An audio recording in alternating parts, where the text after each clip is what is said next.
Ini. Ini ada Baru dicor. baru ini. Ada belatung-belatungnya, Ada Bang. belatungnya ini. Oke. Ada belatung-belatungnya, Bang. Ada belatungnya ini. Halo guys, balik lagi dalam channel gua. Guys, hari ini gua akan menceritakan satu kasus yang baru saja terjadi di Palembang, yakni penemuan sosok jasad pria yang dicor di dalam sebuah distro anti mahal. Bagaimana kronologi kisah ini? Yuk kita simak videonya.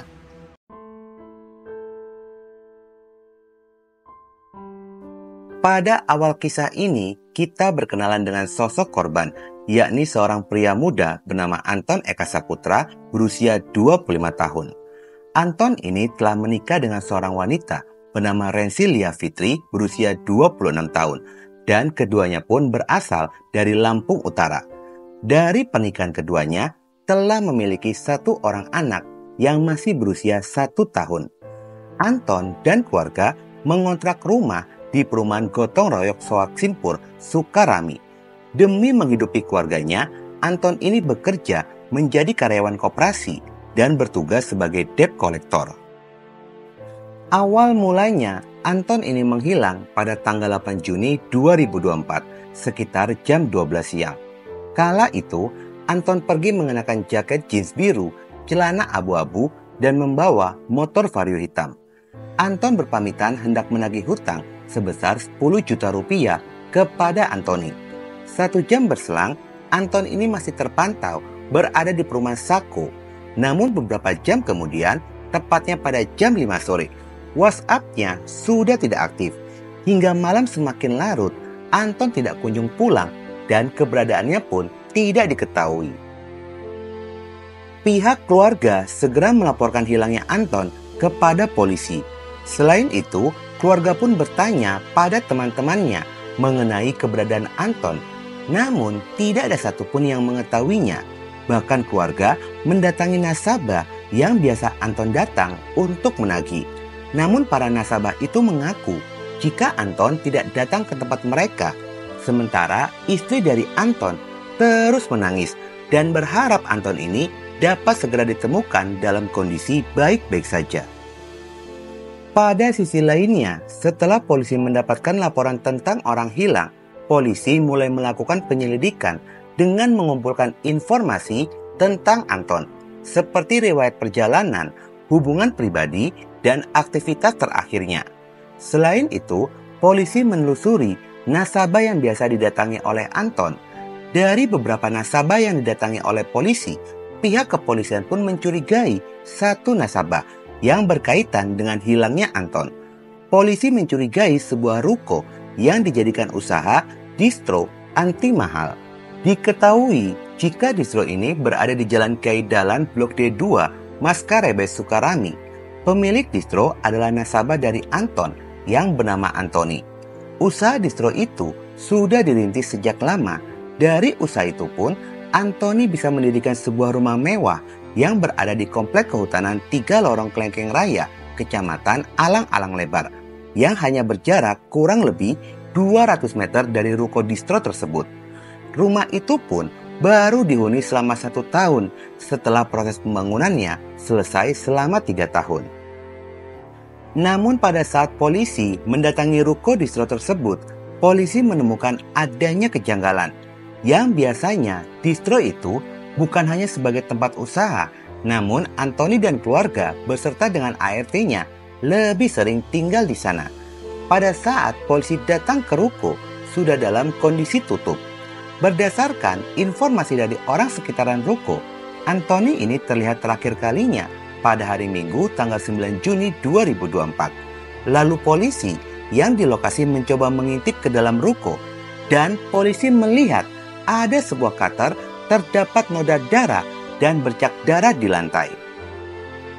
Mendapati adanya kondisi yang sangat mencurigakan, polisi melakukan penyelidikan secara intensif yang mencurigai Antoni pemilik distro ada hubungan dengan hilangnya Anton.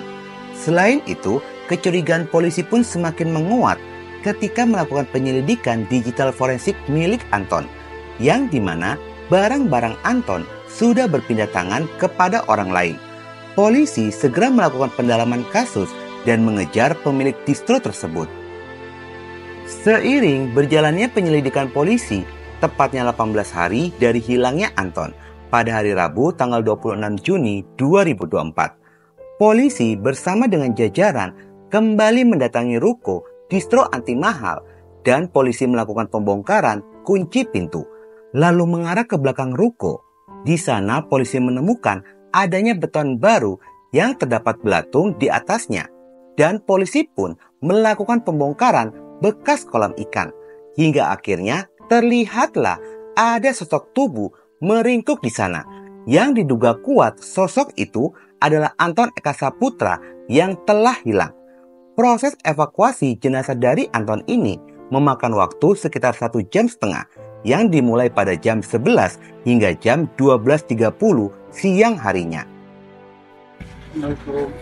Assalamualaikum.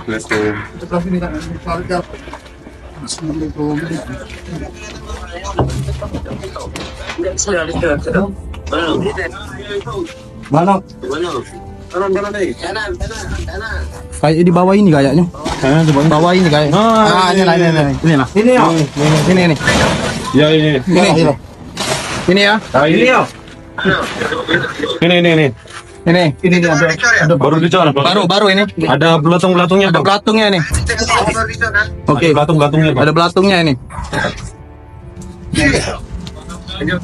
Ini semen. Kate. Ini di sini.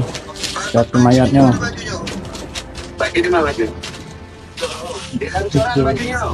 Gelontoran. Oh, dicor dulu lah. Mas.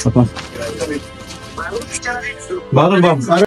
Jasad dari Anton ini segera dievakuasi menuju ke Rumah Sakit Bayangkara guna dilakukan pemeriksaan lebih lanjut. Pihak kepolisian menjelaskan awal mulanya penemuan ini di saat polisi berhasil menangkap salah satu pelaku yang diketahui berjumlah 3 orang. Mulai dari sanalah pelaku mengakui perbuatannya dan menunjukkan di mana jasad Anton disembunyikan. Selain itu, Antoni selaku otak pembunuhan beserta 1 orang yang masih buron masih dalam pengejaran polisi. Polisi juga melakukan penyegelan rumah mewah dari Anton guna proses penyelidikan. Datang kamu ya. Ya, pelaku. Ini pelaku. Aku. Sementara itu, hasil pemeriksaan rumah sakit ditemukan adanya luka hantaman benda tumpul pada bagian kepala, serta adanya kawat sling pada leher korban. Untuk menutupi perbuatannya, para pelaku ini pun menimbun tubuh korban menggunakan semen dengan cara dicor pada lubang bekas kolam ikan. Setelah menjalani pemeriksaan, tubuh korban pun segera dikembalikan kepada keluarga yang berada di Desa Negeri Sakti, Kecamatan Aungkay Barat, Kabupaten Lampung Utara. Pihak kepolisian masih merahasiakan sosok dari pelaku Pongki Saputra yang tertangkap dengan alasan dalam proses penyelidikan polisi. Pelaku ditangkap di Batam pada hari Selasa tanggal 25 Juni 2024. Sementara motif pada pembunuhan ini karena hutang piutang. Pinjaman dari Antoni sebesar 10 juta rupiah. Menurut Pongki, Antoni merasa jengkel terus-menerus ditagih oleh korban dan peran dari Pongki sendiri sebagai eksekutor pembunuhan. Dari pinjaman tersebut, Antoni otak pembunuhan belum bisa melunasi hutangnya itu lantaran bunganya yang terlalu tinggi. Sementara Anton yang bertugas sebagai debt collector hanya menjalankan tugas untuk menagih hutang pinjaman tersebut. Sebelum peristiwa pembunuhan ini, keduanya sempat berkomunikasi via telepon, di mana Antoni bukan mau melunasi hutang, melainkan ingin meminjam lagi, dan permintaan itu pun ditolak oleh korban, sehingga terjadilah keributan di antara keduanya. Antoni yang jengkel dengan sikap dari Anton akhirnya bercerita kepada adik iparnya yang bernama Kalf. Lalu Kalf mengajak temannya yaitu Pongki Saputra. Para pelaku ini berdiskusi untuk menghilangkan nyawa dari Anton. Setelah rencana pembunuhan itu matang, kedua pelaku yaitu Kalf dan Pongki ini berperan menjadi pengunjung distro agar tidak ada kecurigaan dari korban. Para pelaku sudah menyiapkan besi berupa kunci pas. Lalu Anthony memanggil korban untuk datang ke distro dengan dalih membayar hutang. Saat korban tiba di lokasi pembunuhan, Anthony pun bersandiwara yang seolah-olah mengajak korban untuk berbicara. Di momen itulah di saat korban ini lengah, Calv diam-diam mengambil kunci pas dan memukul leher korban dari belakang sebanyak 3 kali. Setelah korban terjatuh, giliran Pongki memukul korban sebanyak 1 kali. Dan yang terakhir adalah Anthony memukul korban sebanyak 3 kali. Selanjutnya, untuk menyembunyikan tubuh korban, Anthony ini memiliki ide untuk menguburkan tubuh korban di belakang distro. Dan di sanalah jasad Anthony ditemukan. Ada fakta lainnya yang ditemukan oleh kuasa hukum dari korban yang mengatakan korban ini sempat mengambil uang tunai bertahap dengan total 30 juta rupiah sebelum mendatangi TKP. Hal tersebut berdasarkan dari mutasi rekening korban. Bahkan pada hari Sabtu sorenya, korban pun masih meminjam uang kepada temannya dan total 30 juta rupiah pada hari kejadian itu. Namun terungkapnya kasus ini masih menjadi pertanyaan publik. Jika melihat aset yang dimiliki oleh pelaku Anthony seperti rumah mewah dan usaha distronya, sudah pasti aset yang dimiliki oleh Anthony lebih dari 10 juta rupiah. Apa mungkin dengan harga aset melebihi jumlah hutang, kasus pembunuhan ini murni hutang piutang atau ada unsur lainnya? Pihak kepolisian masih terus melakukan pendalaman pada kasusnya. Sementara polisi sedang berupaya melakukan pengejaran dan penangkapan terhadap 2 pelaku lainnya. Polisi memiliki saksi kunci yaitu PU. PU merupakan karyawan distro tersebut. Setelah pembunuhan itu terjadi, PU dipaksa untuk membersihkan bercak darah di lantai yang pada awalnya dirinya pun menolak. Namun karena takut, akhirnya menuruti permintaan dari Anthony. Dari pengakuan Pongki, jika motor korban ini dijual seharga 5 juta rupiah, hasil penjualan tersebut buat modal dirinya melarikan diri ke Batam. Sementara pengakuan dari Pongki lainnya, uang yang dibawa oleh korban dibagikan oleh mereka bertiga. Pihak kepolisian terus memburu keberadaan 2 DPO lainnya. Setelah polisi melakukan pelacakan dari kedua buronan ini, polisi mendapati salah satu pelaku, yakni Anthony, berada di Padang, Sumatera Barat. Pihak kepolisian pun segera bergerak menuju ke lokasi. Pada awal penyergapan polisi sempat gagal, lalu Anthony pergi dengan mengendarai mobil.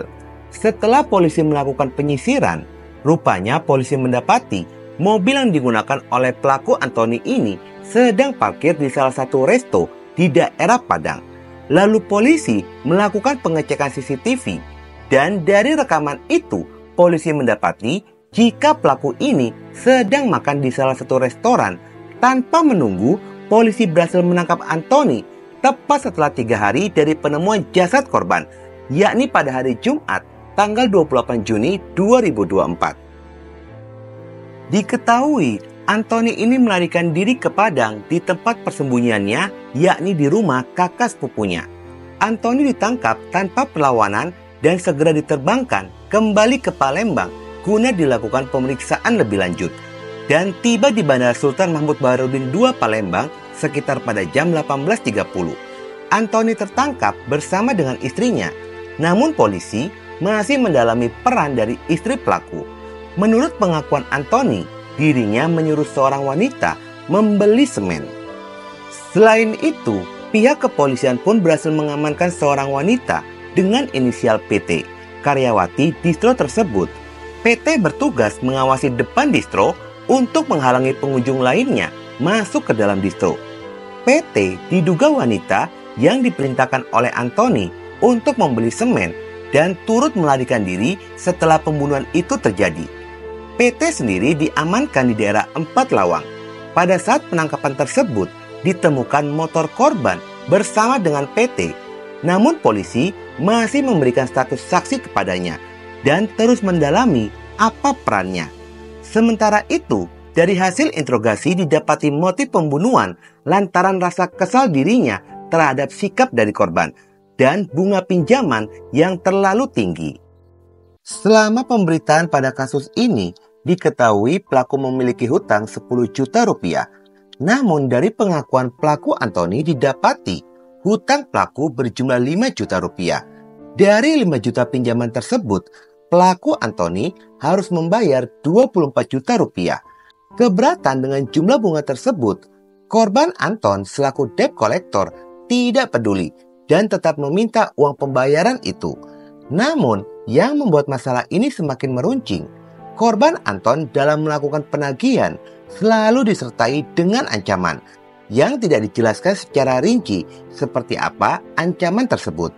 Seringnya, hal itu diutarakan oleh korban Anton yang membuat pelaku akhirnya merencanakan pembunuhan hingga pembunuhan pun terjadi. Para pelaku ini akan terjerat pasal pembunuhan berencana, yakni pasal 340 KUHP dengan ancaman penjara seumur hidup atau pidana mati. Polisi tetap melakukan pengejaran terhadap satu DPO yang dimana polisi sudah mengakui telah mengantongi identitasnya. Intisari dari kasus ini, perlunya adanya penertiban bagi perusahaan yang menetapkan bunga terlalu tinggi kepada nasabahnya.